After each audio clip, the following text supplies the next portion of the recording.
Hi అండి. ఇప్పుడు elections ఇవాళకి మరి ముగియనున్నాయని నేను అనుకుంటున్నాను. ఇది థర్డ్ విడత అయిన తర్వాత గెలిచిన వాళ్ళు రాత్రి వరకు వాళ్ళు కొంచెం నిన్నటి నుండే గుండె దడదడ ఉంటుంది. ఎందుకంటే ఇంత ఖర్చు పెట్టినా, 1,00,000 ఖర్చు పెట్టినా, 2,00,000 పంచిపెట్టినా మరి నేను ఓడిపోతే నాకు ఆ రికవరీ అవుతుందా కాదా ఎట్లా అని చెప్పేసి అందులో ఉన్న భార్యలు కూడా భర్తలను కోపమవుతా ఉంటారు. నువ్వు ఇంత అమౌంట్ పంచినావు, మరి నీకు రాలేదు, నువ్వు గెలవలేదని. ఇలాంటివి ఆఫ్టర్ ఎలక్షన్స్ ఓడిన వాళ్ళ ఇళ్ళల్లో మరి బాధగా అనేది ఉంటుంది. కాబట్టి ఇది పంచడం ఎందుకు, వాళ్ళు బాధపడడం ఎందుకు, ఒక పైసా కూడా పంచకుండా చీరలు కానీ కిచెన్ ఐటమ్స్ కానీ డబ్బులు కానీ లేకపోతే మత్తు పదార్థాలు కానీ ఆ అభ్యర్థులు పంచకపోయినట్టయితే ఎన్ని పార్టీస్ ఉండి పోటీ చేస్తాయో అన్ని పార్టీస్ కూడా ఏమి పంచకుండా ఉంటే ప్రజలే స్వయంగా మంచి చెడులు తెలుసుకొని మంచి వాళ్ళకి వేసుకునే అవకాశం ఉంటుంది. వీళ్ళు ఏం చేస్తున్నారంటే నైట్లలో ఇంటికి పోయి వాళ్ళు ఏం చేస్తుండ్రు, ఆ యొక్క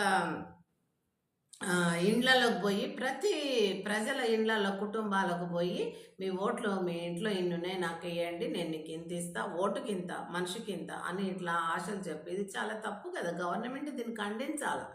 దీన్ని కూడా పోలీస్ చట్టం అనేది ఉంది. మీరు ఏది కూడా పంచొద్దు, ప్రజలను ప్రలోభ పెట్టొద్దు అనేటటువంటి వార్నింగ్ ఇవ్వడం కాదు, తనిఖీ చేస్తూ ఈ ఎలక్షన్స్ కోడ్ వచ్చినప్పటి నుంచి కాదండి, ప్రచారం చేస్తున్నప్పటి నుంచి ఇప్పుడు 9th నుండి ప్రచారం చేస్తున్నారు, డిసెంబర్ దిస్ మంత్.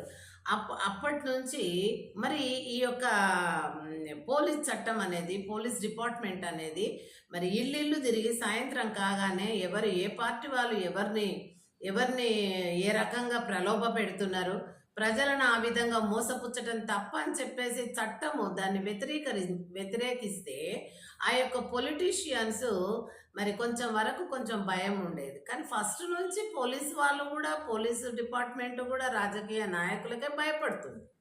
ఎందుకంటే నువ్వు ఇప్పుడు ఇటు చేస్తున్నావు, మేము పంచుతుంటే అడ్డం వచ్చినావు అని ఎస్ అయినో మరి సి అయినో బెదిరిస్తారు. నేను ఎలక్ట్ అయినాక నీ పని చూస్తా, నేను ఎలక్ట్ అయినాక నేను తీసేస్తా, నేను ఊస్ట్ చేస్తా, నేను సస్పెండ్ చేస్తా. ఇలాంటి వార్నింగ్స్ ఈ యొక్క రాజకీయ లీడర్లు గ్రౌండ్ నుండే తయారయ్యి బెదిరింపులు చేస్తూ ఉంటారు. అందుకని వాళ్ళు భయపడిపోయి సలాం పెట్టి ఆడ నిలబడి మరి ప్రజలకు చట్టాన్ని ఫూల్ చేయడానికి ఏం చేస్తారంటే తిరిగినట్టు ఆ గస్తీ కొట్టినట్టు అలా చేస్తారు. కానీ అది నిస్వార్థమైనటువంటి డ్యూటీ కాదు, స్వార్థమే. అదే నార్త్ ఉత్తరప్రదేశ్లో ఒకసారి నేను చెప్పాను, పోలీస్ డిపార్ట్మెంట్ ఎవరికి లొంగదు.